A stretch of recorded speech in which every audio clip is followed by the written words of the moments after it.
இன்றே டவுன்லோட் செய்து உங்கள் ஃபேவரட் ஷோக்களை என்ஜாய் பண்ணுங்க.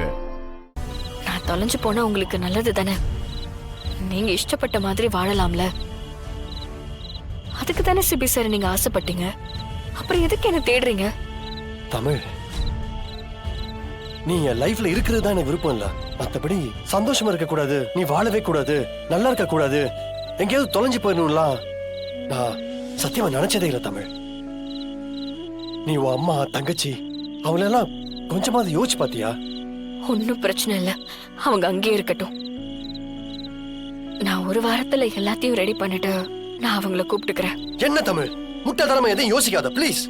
இல்ல சிபி சார், நான் நல்லா யோசிச்சுதான் இந்த முடிவுக்கு வந்திருக்கேன். பயப்படாதீங்க, நான் செத்தெல்லாம் போயிட மாட்டேன். நான் மொத்தமா விலைக்கு வாழ்ந்துக்கிறேன். நீங்க ஜாலியா இருங்க, உங்க வாழ்க்கையை நீங்க வாழுங்க.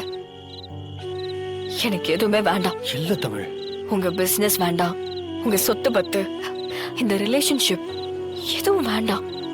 தமிழ், எனக்கு ஜனாமா நல்லா இருந்தா மட்டும் போதும். தமிழ் ப்ளீஸ் பிரச்சனை பண்ணாத. வா வந்து வண்டியில ஏறு. இல்லங்க, நான் திரும்பி வரதா இல்ல. என் வீட்டுல மட்டும் ஒரு வார்த்தை சொல்லிருங்க.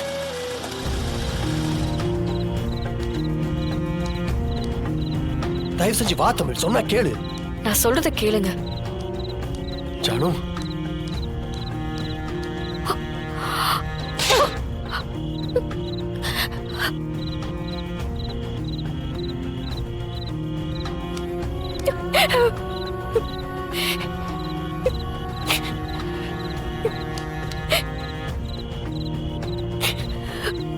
வீட்டை விட்டு போவியா?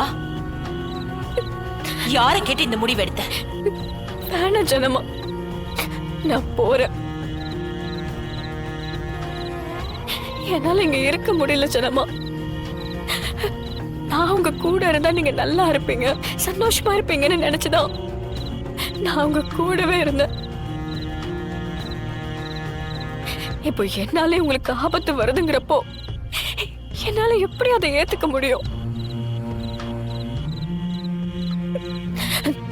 நான் போறேன் ஜனமா, எனக்கு எதுவும் வேண்டாம்.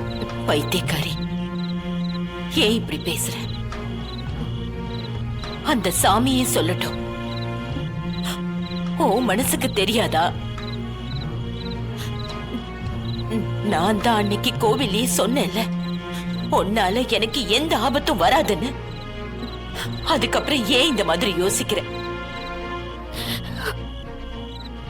தமிழ், உன்னால எனக்கு எந்த ஆபத்து வந்தாலும் சங்கடம் வந்தாலும் அத நம்ம ரெண்டு பேரும் சேர்ந்து சமாளிப்போம்.